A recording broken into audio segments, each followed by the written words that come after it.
Hello guys, so I'll be sharing to you my simple egg fried rice recipe. First, we need some oil, 2 scrambled eggs,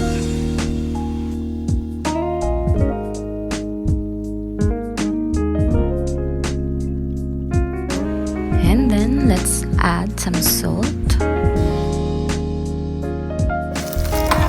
So keep on mixing the scrambled eggs.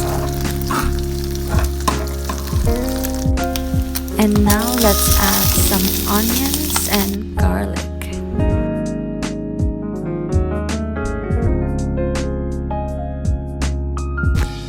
To make our fried rice more healthier, let's add some mixed vegetables. Keep on mixing. Now let's put the rice and make sure to properly mix them all.